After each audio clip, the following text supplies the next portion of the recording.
The night is silent, but your mind isn't. You've been here before, lying in bed, staring at the dark corners of your room, convincing yourself there's nothing there. But what if there was? What if the stories people whisper about, the ones buried in Reddit threads, weren't just stories? What if they were real? Tonight we bring you 35 true, unexplained horror stories, chilling accounts from people who never thought they'd experience something beyond explanation, until they did. These are real-life nightmares, moments that turned ordinary nights into something terrifying. A shadow moving when no one else is home, a voice whispering a name in an empty room, a feeling of being watched when no one is there. Or so they thought. One such story comes from Jake, a college student who took a late-night drive through a desolate back road. He had driven this route before, but this time something felt wrong. The road seemed longer, the trees denser, and the silence deafening. Then, out of nowhere, his car stalled. No signal, no lights in sight, just an unsettling darkness swallowing the road ahead. That's when he saw it. A figure standing motionless in his rearview mirror. Not moving, not breathing, just staring.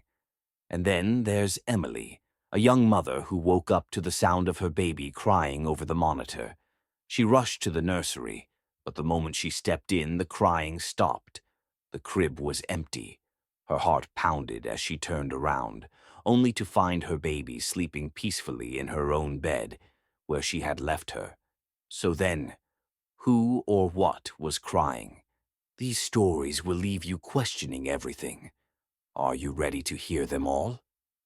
Jake's hands tightened around the steering wheel, his breath shallow. The figure in the rearview mirror didn't move. It just stood there, barely visible in the red glow of his tail lights. His mind raced. Had someone been following him? He hadn't seen another car for miles. The road was empty, silent, stretching into the endless night. He swallowed hard and forced himself to look away, reaching for his phone. No service. A cold chill crawled up his spine. He took a deep breath and looked back up at the mirror. The figure was gone. His stomach twisted. Had it ever really been there? Maybe he was just exhausted, his mind playing tricks on him. But before he could convince himself, a faint tap sounded on his window. His whole body froze. Slowly, almost unwillingly, he turned his head.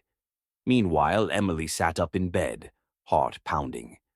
The baby monitor was silent now, as if nothing had happened, but she had heard it, clear as day, the sound of a baby crying.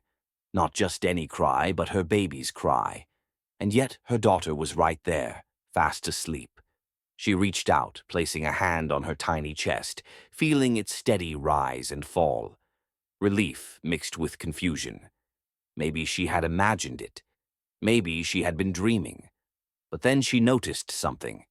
The baby monitor screen, still glowing faintly in the darkness, showed an empty crib. Her stomach dropped. The camera should be showing her daughter sleeping peacefully in bed. But instead, the image on the screen remained unchanged. An empty crib in the nursery. She grabbed the monitor with shaking hands, staring at the screen, willing it to change. And then, just for a second, the static crackled, and something else appeared. A shadow shifting just beyond the crib. Jake, still frozen in his car, couldn't bring himself to look at the window again. His pulse pounded in his ears.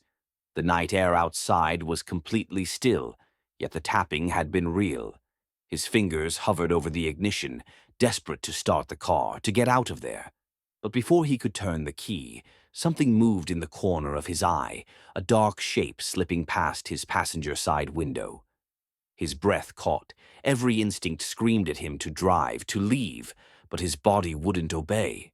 He wasn't alone out here, and whatever was with him wasn't human. Jake's fingers trembled as he finally turned the key. The engine sputtered but refused to start. His eyes darted to the side mirror, searching for movement. Nothing, but he could feel something watching him. Then, just as he reached for his phone again, a breath, warm and slow, fogged up the glass beside him. He wasn't alone. Emily's grip tightened around the baby monitor. She wanted to run, to grab her daughter and leave, but her body wouldn't move. The shadow on the screen shifted again. Then a soft whisper crackled through the static, a voice so faint yet unmistakable. "Mommy?" Jake's breath hitched. The fog on the window was still there, fresh, as if something, had just exhaled against the glass. His fingers fumbled with the keys, turning them again. The engine coughed but didn't come to life. Panic clawed at his chest. He dared not look to his left where the breath had appeared. He could sense it. Something, standing just inches away. Then from the darkness came a soft tap. Once, twice, a slow, deliberate rhythm. The sound sent a shiver up his spine. His fight-or-flight instincts kicked in. He slammed his foot against the gas pedal, willing the car to start. The tap came again, but this time it wasn't on the window. It was from inside the car. Emily's hands shook as she clutched the baby monitor. The static crackled, distorting the voice that had whispered her name. Her daughter still slept soundly beside her, but the screen still showed the empty crib, the shadow standing close. Too close. She forced herself to move, grabbing her phone with trembling hands. But before she could dial for help, the screen flickered, and her heart nearly stopped. The shadow in the nursery wasn't alone anymore. A second figure appeared, taller, looming just behind the first. The whisper returned, distorted but clearer now. "Mommy, they're here." Emily's stomach turned to ice. She had to move. Now she reached for her daughter, ready to run, but the moment her fingers touched the small, warm body, something shifted in the room. The air grew thick, suffocating. And then, the baby monitor screen turned black. Jake gripped the wheel as his car finally roared to life. But before he could escape, he felt it, a cold hand resting on his shoulder. Jake's entire body went rigid. The cold pressure on his shoulder sent a wave of dread through him, every muscle locked in place. He didn't want to look. He couldn't look. The car's engine growled beneath him, the only sound breaking the suffocating silence. His instincts screamed at him to floor it, to drive and never look back. But the fingers on his shoulder tightened, a silent demand. Then a voice, low, almost familiar, whispered from the back seat. "You shouldn't be here." Jake's breath came in ragged gasps. The rearview mirror trembled as he risked a glance. The back seat was empty, but he wasn't alone. He could feel it. The air had changed, thick with something unseen, something unnatural. His vision blurred for a moment, a ringing in his ears growing louder. And then, just as suddenly as it had appeared, the cold grip vanished. Jake didn't wait. His foot slammed against the gas pedal, and the car lurched forward, tires screeching against the pavement. The road ahead twisted into darkness, but he didn't care. He had to get away. But as he glanced in the mirror again, his heart nearly stopped. The road behind him was gone. No trees, no signs, just an endless black void stretching where the highway had been, and in the middle of it stood a figure, watching. Emily's hands fumbled in the dark as she cradled her daughter. The baby monitor remained lifeless, the room unnervingly silent. But she knew she wasn't alone. The air around her carried a presence, something unseen yet undeniably there. Then the floor creaked.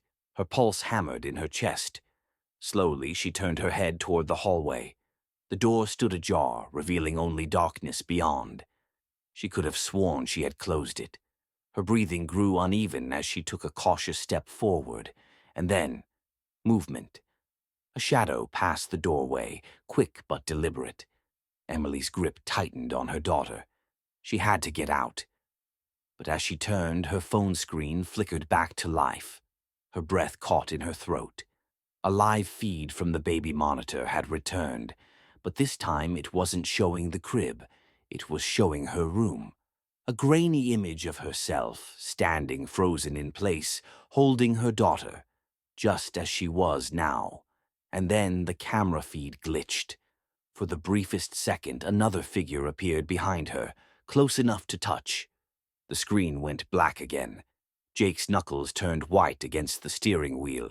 The road ahead seemed endless, but the mirror told a different story. The figure in the void hadn't moved, yet he could feel it closing in. His breath came in shallow gasps, his heart pounding like a drum. He had escaped, hadn't he? He was driving away. Then why did it feel like he was still trapped? The headlights flickered, the car sputtered, his stomach dropped. No, not now. He pressed harder on the gas, but the engine stuttered, coughing like it was being choked.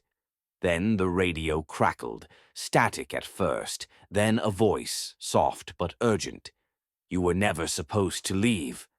The road ahead bent sharply, but before Jake could react, the car jerked violently to the side. The tires skidded, his body thrown forward as the vehicle spun. Trees blurred past, the world tilting in a chaotic rush of motion, and then impact. Darkness swallowed everything. Emily's fingers hovered over her phone screen, her breath frozen in her chest. The last image still burned in her mind. Someone behind her, unseen but standing just inches away. Slowly she turned, her body stiff with terror. The room was empty. She swallowed hard, her ears straining for any sound, any sign that she wasn't alone. Then she felt it, a shift in the air like something unseen moving closer. Her instincts screamed at her to run, but before she could move, the baby monitor crackled to life again. "Emily," a voice whispered. Her blood ran cold. She hadn't told anyone what was happening. No one should know. Then a sound, gentle, rhythmic, breathing, not hers, not her daughter's. She spun toward the mirror across the room, and her reflection wasn't alone. A shadow loomed behind her, featureless yet unmistakably present. She gasped, whirling around. Nothing was there, but in the mirror the figure remained. Closer now. Then it moved.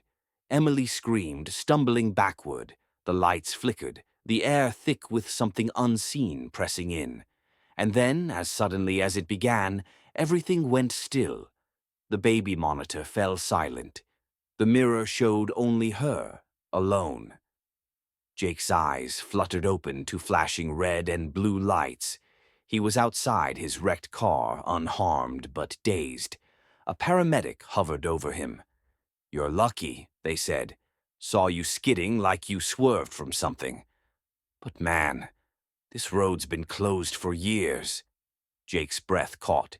In his rearview mirror, the empty road stretched behind him. But deep in his gut, he knew. He hadn't been driving alone. Jake sat in the back of the ambulance, his hands still shaking. The paramedic checked his vitals, asking questions he could barely process. His mind kept replaying what had happened, the tapping on the window, the voice in the back seat, the figure standing in the void. It all felt too real to dismiss. But now, in the harsh glow of the emergency lights, the road looked normal, deserted, but normal. "Are you sure you didn't see anyone else?" Jake finally asked, his voice hoarse. The paramedic frowned. "No one, man. We found you alone. Lucky we did, though. This stretch of road's been shut down for years. Too many accidents, too many people claiming to see things. Guess the stories got in your head." Jake wanted to believe that. He really did. But deep down he knew what he saw. Or worse, what had seen him. Meanwhile, Emily sat on the edge of her bed, holding her daughter close. The house was silent now, nothing out of place, but she couldn't shake the unease crawling up her spine. The baby monitor remained off, the screen black. She hadn't turned it back on. She wasn't sure if she ever would. Her mind raced with questions. Had she imagined it? The voice, the figure in the reflection, had it all been a trick of her exhausted mind? That's what she wanted to believe. But then she noticed something. The closet door was slightly open. She was certain she had closed it. Her stomach tightened.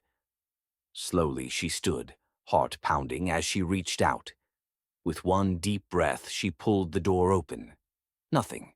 Just coats, shoes, and the faint scent of laundry detergent. Relief washed over her, but as she turned away, something caught her eye. Inside the closet, drawn faintly in the dust on the back wall, were two small handprints. She froze, staring, her breath caught in her throat.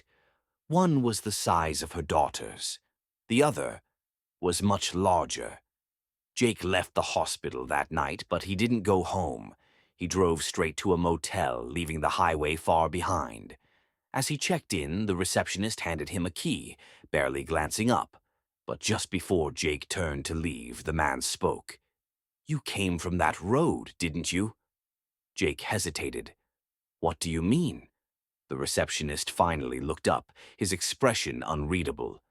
They always find someone new.